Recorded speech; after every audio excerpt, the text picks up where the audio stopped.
915번째 책 소개입니다. 책에서 일부 내용을 발췌하여 소개드립니다.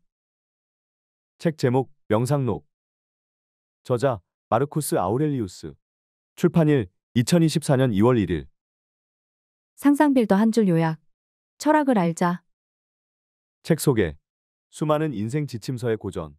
시적으로 씌어진 철학의 걸작 명상록의 진가를 원전 번역으로 만나다. 저자 소개. 저자 마르쿠스 아우렐리우스. 로마 제국의 16대 황제이자 5현제의 마지막 황제로 스토아 철학자였다. 그는 121년 4월 로마에서 마르쿠스 안니우스 베루스 마르케스 애니에스 베르스와 도미티아 루킬라 도미셔 루실라의 아들로 태어났다. 할아버지가 하드리아누스와 인척간인지라 마르쿠스 아우렐리우스는 어려서부터 황제를 자주 아련하며 귀염을 받았는데 하드리아누스 황제는 진리에 대한 탐구 정신이 강한 이 소년을 안니우스 베리시무스 가장 진리를 좋아하는 안니우스의 뜻라고 부르며 그의 교육에 관심을 기울였다. 일찍 아버지를 여인 마르쿠스 아우렐리우스는 할아버지에게 입양되어 당대 최고의 학자들에게서 수사학, 철학, 법학, 미술 등을 공부하게 되는데 수사학자 프론토에게 라틴 수사학을, 헤로데스 아티쿠스에게 그리스 수사학을 배웠다. 146년부터는 스토아 철학자 루스티쿠스와 에피케토스의 영향을 받아 주로 철학에서 지적 흥미와 정신적 자양분을 구했다. 로마 제국의 황금기가 저물어갈 무렵 황제가 된 마르쿠스 아우렐리우스는 전선에서 여러 해를 보내며 경무에 시달리게 되는데 그 와중에 틈틈이 명상록을 집필했다. 인생과 우주의 본성과 신들의 존재 방식에 관하여 그리스어로 기록해둔 이 책은 일종의 수상록으로서 명상록이란 제목은 후세 사람들이 붙인 것이다. 문학과 철학의 걸작 명상록을 통해 우리는 스스로를 경계하고 깨우쳐 올바른 길을 가고자 한 황제 개인의 치열한 고뇌와 자기정화, 아우렐리우스가 꽃피운 후기 스토아 학파의 사상 세계와 만날 수 있다. 책에서 얻은 내용. 철인 황제의 오래된 일기 그리고 셀프 리더십. 잘 알려져 있듯이 마르쿠스 아우렐리우스 안토니누스 마르케스 아우렐리우스 안토니누스 121-180는 로마의 황제로 플라톤이 꿈꾸던 철인 황제를 구현한 전설적인 인물로 평가받는다. 그러나 그가 후세 사람들에게 이러한 평가를 받는 것은 황제로서의 정무에 종사할 때나 전선에 나가 전투를 지휘하는 동안에도 틈틈이 기록해두었던 철학적 성찰이 담긴 일기가 세상에 알려졌기 때문에 가능했다. 뛰어난 스승 아래 갈고 닦은 재능을 십분 발휘하여 수학적이고 시적으로 씌어진 이 일기가 우리에게는 명상록이라는 제목으로 알려져 있지만 일기에 필사 보내는 자기 자신에게 터 아이스 호든라는 그리스어 제목이 붙여져 있다. 그 당시 로마의 네로라 하는 지식인들 사이에서는 그리스어로 글을 쓰는 것은 보기 드문 일이 아니었다. 국내에는 개화기 이후 25종에 이르는 중역본이 나와 있는 상황에서 다소 늦은 감이 없지 않지만 그의 명성에 걸맞은 그리스어 원전 번역 명상록 숲이 출간되어 비로소 문학과 철학의 걸작 명상록의 진가를 접할 수 있게 되었다. 자신만을 향하여, 자신만을 위하여 써내려간 일기답게 명상록 은당대의 작가들은 물론 그의 측근들에게도 알려지지 않다가 4세기에 들어서야 발굴되었다. 그리하여 아우렐리우스는 명실공히 후기 스토아 학파를 대표하는 철학자로 평가받게 되었으며 명상록 역시 스토아 학파의 정신에 충실한 철학 원전으로 대접받게 되었다. 이해되지 않는 부분을 누락시키거나 뭉뚱그리는 무딘 번역으로 파악할 수 없었던 고전의 진가가 독자들에게 새로운 발견과 기쁨을 안겨줄 것이다. 그렇다면 명상록은 어떤 책인가? 빌 클린턴 전미 대통령은 TV 책을 말하다에 나와 자신의 자서전 이야기를 하며 청년기에 읽은 아우렐리우스의 명상록 이 자신의 인생에 많은 영향을 미쳤고 밝힌 바 있다. 권력보다 철학을 사랑한 철인 통치자의 웅숭 깊은 육성이 시공을 초월하여 큰 울림과 모범을 드러내고 있는 것이다. 법이 황제였던 철학자 아우렐리우스의 명상록 그 어디에도 권력자나 일인자에 관한 이야기는 나오지 않는다. 삶에 대한 해안과 인생에 대한 겸손한 자세를 스스로 일깨우기 위해 씌어진 명상록에는 오히려 자신의 결함에 대한 경계, 스토아 학파의 입장에서 자신에게 들려주는 충고와 반성, 자신에게 귀감이 될 만한 교훈적 성격의 짤막한 경고와 인용문, 그리고 신의 섭리, 인생의 무상함, 도덕적 정진, 같은 인류에 대한 관용 등 우주에 홀로선 고독한 인간에게 필요한 삶의 자세들이 세세하게 기록되어 있다. 그런 면에서 이 책은 이 세상에 존재하는 수많은 인생 지침서의 고전이라고 부를 수도 있을 것이다. 능력에 의해 The Best Man을 양자로 들여 황제의 계승자로 삼았던 당시 풍습에 따라 아우렐리우스가 황제가 되었을 때 로마 제국은 이미 전성기를 지나 쇠락의 길로 접어들고 있었다. 변방 이민족들의 크고 작은 침략에 끊이지 않았고 그는 전쟁터에서 많은 시간을 보내야 했다. 그러나 아우렐리우스는 역설적으로 말한다. 철학하기에는 인생의 어떤 다른 상황도 내가 지금 처해 있는 상황만큼 적합하지 않다는 것은 명명백백하지 않은가. 186종라고. 아우렐리우스는 전쟁의 와중에서도 이 책을 쓰며 외부의 압력이 미치지 못하는 마음속에서 정신을 고양시키고 마음의 평정을 찾았다. 원전에 따라 다소 투박하고 친절하지 않은 어투를 그대로 살린 번역은 아우렐리우스의 고뇌를 대변해주며 오히려 읽어갈수록 큰 공감을 불러일으킬 것이다. 그와 마찬가지로 로마의 최고 권력자였던 카이사르가 쓴 갈리아 전쟁기와 내전기가 로마의 영토 전쟁과 그에 따른 전술과 전투 상황을 기록하고 있다면 그 후 200년 이상의 시차를 두고 역시 전장에서 집필된 명상록 이 자신과의 치열한 싸움과 그 정신을 기록하고 있다는 점에서 자못 흥미로운 비교를 보인다. 철학과 자기정화는 동전의 양면이다. 이 책은 더 이상 가질 것 없는 로마 제국의 1인자가 양심적이며 실천적인 황제로 거듭나기 위해 끊임없이 자신을 채찍질한 자기정화의 진면목을 보여준다. 전쟁터에서도 철학을 사랑한 아우렐리우스의 사색의 결과물인 명상록은 오늘날 삶이라는 전쟁터에 서 있는 우리에게 삶의 올바른 태도와 의미를 제시해주고 있다.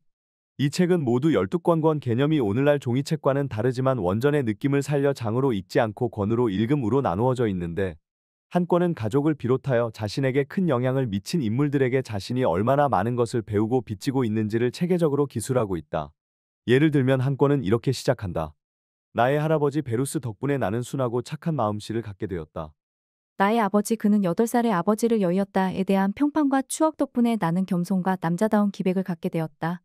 나의 어머니 덕분에 나는 경건과 선심과 나쁜 짓뿐만 아니라 나쁜 생각도 삼가는 마음과 나아가 부자들의 생활 태도를 멀리하는 검소한 생활 방식을 갖게 되었다. 한 권을 제외한 나머지 권들은 철학적, 윤리적인 단상들로 이루어져 있다. 요컨대 체계적으로 권을 나눈 것이 아니라 날짜 구분 없이 써내려간 일기를 후대의 학자들이 하나의 생각이 어디서 시작해 어디서 끝나는지를 알려주기 위해 읽기 편하게 나누어 놓은 것이다. 때문에 명상록을 반드시 처음부터 차례대로 읽을 필요는 없으며 아무 곳이나 펼쳐 읽어도 좋다. 우주의 질서와 장대함에 대한 찬미. 인류는 모두 세계라는 하나의 국가의 시민이라는 사회동포주의와 박애주의, 개인은 공동체의 이익을 위하여 노력해야 한다는 사회적인 책임. 우리 앞에 있었던 무한한 시간과 우리 뒤에 올 무한한 시간에 비하면 우리에게 주어진 시간은 한순간에 불과하다는 인생의 무상함. 어떤 노력으로도 어리석은 인간들의 신념은 바꿀 수 없다는 체념. 우주는 신의 섭리에 의해 지배되거나 아니면 원자들의 우발적인 운동일 거라는 확신 등을 주로 이야기한다. 이러한 주제들은 이 책의 곳곳에서 변주된 형태로 발견되는데 괴로운 일이 있을 때마다 스스로를 다독이며 곱씹었던 듯하다. 이 책은 무엇보다 자연에 대한 순응을 강조하는데 스토아 학파에서 자연이란 산, 강, 바다 등과 같은 자연이 아니라 보편적인 우주적 질서를 뜻한다. 좁은 의미로는 각 사물의 본성을 뜻하기도 하는데 따라서 자연에 순응한다는 것은 각각의 본성에 따르고 그것을 최대한도로 발현한다는 뜻이다. 인간의 경우에는 다른 것들과 인간을 구별 지어주는 것, 바로 이성을 따르고 발휘하는 것이 자연에 순응하는 것이라고 이야기한다.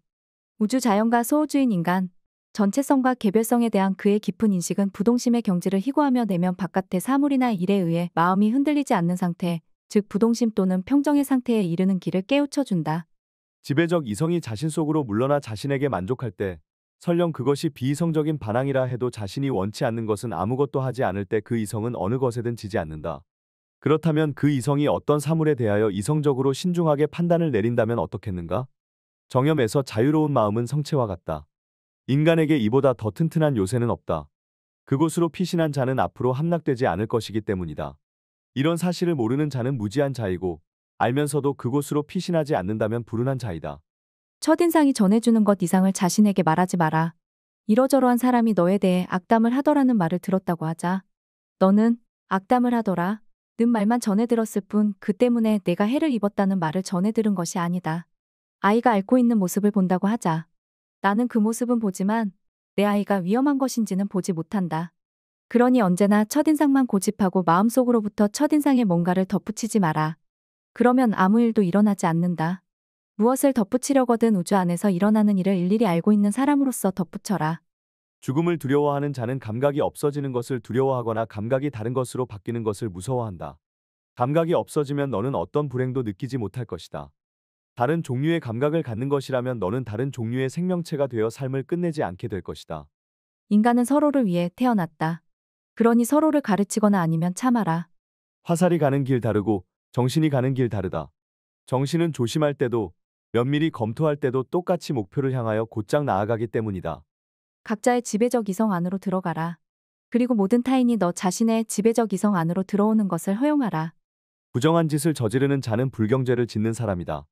보편적 본성은 서로를 위하여 이성적 동물을 만들어 그들이 가치에 따라 서로 돕고 결코 해를 입히는 일이 없게 했는데, 그런 보편적 본성의 뜻을 무시하는 사람은 가장 존경스러운 신에게 명백히 불경죄를 짓는 것이다. 거짓말을 하는 자도 똑같이 신에게 불경죄를 짓는다. 보편적 본성은 현존하는 사물의 본성이며 현존하는 사물은 존재하는 모든 것과 밀접한 관계가 있다. 나아가 보편적 본성은 진리라고 불리며 모든 진리의 제1원인이다. 고의로 거짓말을 하는 자는 기만함으로써 부정한 짓을 저지르는 한불경죄를 짓는 것이다. 본의 아니게 거짓말을 하는 자는 보편적 본성과 불화하는 한, 그리고 보편적 본성과 싸움으로써 보편적 본성의 질서를 교란하는 한 역시 불경죄를 짓는 것이다. 진리와 반대되는 것들로 휩쓸리는 자는 보편적 본성과 싸우는 셈이다. 그는 앞서 보편적 본성에서 여러 가지 능력을 부여받았지만 그 능력을 사용하지 않은 탓에 지금은 진리를 허위와 구별할 수 없게 된 것이다. 쾌락을 선인 양 추구하고 고통을 악인 양 피하는 자도 불경죄를 짓는 것이다.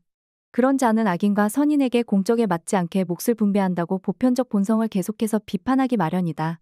악인은 쾌락 속에서 살고 쾌락을 즐길 수단을 갖고 있는데 선인은 고통 속에서 살고 고통을 유발할 수 있는 것들로 빠져드는 까닭이다. 고통을 두려워하는 자는 언젠가는 우주에서 일어날 일도 두려워하게 될 텐데 이것은 이미 불경죄를 짓는 것이다. 쾌락을 추구하는 자는 부정한 짓을 삼가지 않을 텐데 이 역시 명백히 불경죄를 짓는 것이다. 보편적 본성과 한마음이기에 보편적 본성을 따르기를 원하는 자는 보편적 본성이 동등하게 대하는 것을 역시 동등하게 대해야 한다. 보편적 자연이 쾌락과 고통을 동등하게 대하지 않았다면 이 두 가지를 만들지 않았을 것이다. 따라서 고통과 쾌락, 죽음과 삶, 명예와 불명예 등 보편적 본성이 동등하게 대하는 것을 스스로 동등하게 대하지 않는 자는 누구나 불경죄를 짓는 것이다. 보편적 본성이 이런 것들을 동등하게 대한다는 것은 섭리의 근원적인 충동에 따라 먼저 일어나는 일과 이어서 일어날 일과 관련하여 그 모든 것이 동등하게 일어난다는 뜻이다. 그리고 보편적 본성은 미래에 관하여 어떤 구상을 품고는 실체들의 생식력과 같은 종의 변화와 계승을 결정한 다음 태초부터 바로 이 근원적 충동에 따라 우주를 창조하고 싶은 충동을 느낀 것이다. 거짓과 온갖 종류의 위선과 사치와 오만을 맛보지 않고 인간 곁을 떠난다는 것은 확실히 더 지혜로운 사람의 몫이리라. 차선책은 이런 것들의 구역질이 났을 때 마지막 숨을 거두는 것이다. 그렇게 하지 않는다면 너는 악과 함께하기를 선호하는 것인데 내 경험마저도 역병해서 도망치라고 설득하지 않는단 말인가? 마음의 타락이야말로 우리를 둘러싼 숨쉬는 대기의 오염과 변질보다 더 무서운 역병이다. 대기의 역병은 동물로서의 우리를 공격하지만 마음의 역병은 인간으로서의 우리를 공격하기 때문이다.